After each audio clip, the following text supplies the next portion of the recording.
চেষ্টা করলে নাকি কেষ্ট পাওয়া যায়, তবে আমি মনে করি সব কাজে মনে হয় না চেষ্টা করলে সব কিছু আমার হাতের কাছে একেবারে চলে আসবে। যেমন মনে করেন না, আমরা তো দোকান থেকে অনেক সুন্দর সিঙ্গারা কিনে খাই, তবে আমি যখন বাসায় তৈরি করতে চাই, আমি কি সে দোকানের মতো করে সিঙ্গারাটাকে বানাতে পারি?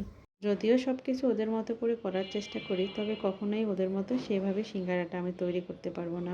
গতকালকে এক দিদির ভিডিও দেখতেছিলাম, সে সিঙ্গারা তৈরি করছে সন্ধ্যার নাস্তায়। সেটা দেখে তো আমার ছেলে মেয়ের দুইজনের বায়না হলো তাদেরকে একটু সিঙ্গারা তৈরি করে দেওয়ার জন্য সন্ধ্যাবেলার নাস্তায়।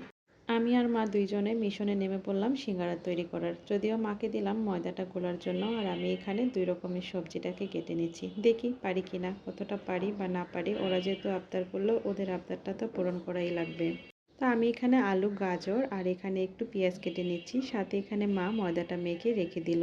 এখন এই সবজিগুলোকে আমি আগে একটু পুর তৈরি করে নিব, তবে বেশি কিছু দেই নাই, আরও অন্যরকম সবজি দিলে মনে হয় বেশি ভালো হতো। ঘরে একটু ভাজা বাদাম ছিল, বাদামটাকেও নিয়ে নিলাম। তো কড়াইতে একটু তেল দিয়ে আমি এখানে কয়েকটা শুকনো মরিচ আর একটু কালো জিরা দিয়ে দিলাম। এটা হয়ে গেলে পেঁয়াজ কুচিটাকে দিয়ে একটু কিছু সময় নেড়ে চেড়ে তারপর আলু আর গাজরটাকে দিয়ে দিব। দিয়ে এটাকে কিছু সময় ভাজবো। ভাজা হয়ে গেলে আমি এখানে একটু লবণ আর একটু হলুদ দিয়ে দিচ্ছি। হলুদটা দেওয়ার একটাই কারণ, যাতে করে সবজিটা দেখতে একটু সুন্দর দেখা যায়। তো সবজিটা যখন ভাজা হয়ে যাবে, তারপর আমি এখানে একটু বিলেতি ধনিয়াপাতা ছিল সেটাকেও কেটে দিয়ে দিলাম, যাতে এর থেকে ঘ্রাণটা একটু ভালো আসে। তারপরে নামানোর আগে এখানে আগে থেকে যে বাদামটা ছিল বাদামটাকে দিয়ে আরও কিছু সময় নেড়ে চেড়ে তারপর আমি এটাকে নামিয়ে নিচ্ছি।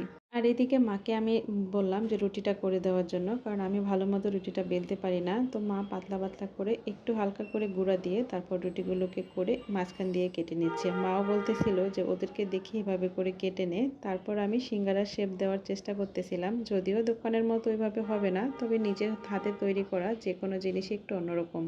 তারপরে ভিতরে আমি এখানে আগে থেকে যেই সবজিটা রান্না করে রাখলাম সেটা দিয়ে আমি মুখটাকে বন্ধ করে দিচ্ছি। একটা একটা করে আমি সবগুলো এখানে সিঙ্গারা বানিয়ে নিচ্ছি। তো আপনাদের সাথে একটু শেয়ার করলাম আমি কিভাবে এর শেপটা দেওয়ার চেষ্টা করলাম। প্রথমে দুই পাশ থেকে ভাঁজ দিয়ে তারপরে আমি যে সবজিটা রান্না করে রাখলাম সেখান থেকে বেশ খানিকটা সবজি দিয়ে হাতের সাহায্যে চেপে ধরে তারপরে সিঙ্গারার মতো করে করার চেষ্টা করতেছিলাম। বানাচ্ছিলাম আর একটু ভয়ও লাগতেছিল যে তেলে দেওয়ার পর না এটা খুলে যায়। তবে আমরা কিন্তু ছোটোবেলায় যে কোনো পূজায় বা অনুষ্ঠানে পানের খিলি যারা তৈরি করছি তারা কিন্তু খুব সহজে সিঙ্গারার এই ভাঁজটা দিতে পারি।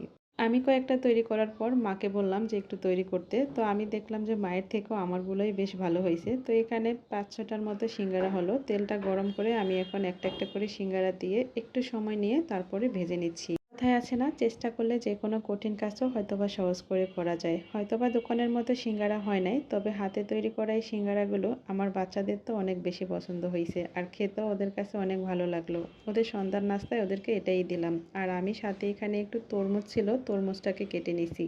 দুজনকে সন্ধ্যাবেলায় নাস্তা দিয়ে তারপরে আমি ওদের পাশে বসে একটু তরমুজটা খেলাম। খাওয়া শেষ করে দুজনকে নিয়ে পড়তে বসবো। ওরা তো অনেক বেশি খুশি, এখন থেকেই নাকি ওদেরকে আমি ঘরেই সিঙ্গারা তৈরি করে দিব, আর নাকি কখনো বাইরে থেকে কিনে আনবো না। এর থেকে বড় পাওয়া আর কি হতে পারে বলেন তো, যেমনই হোক না কেন। প্রতিদিন টিফিনে সিঙ্গারা বানাই দিব। এত ভালো লাগছে তোমাদের? আচ্ছা। আজকে রাতে যদি আমরা সিঙ্গারা খেয়ে ডিনার করে নিব।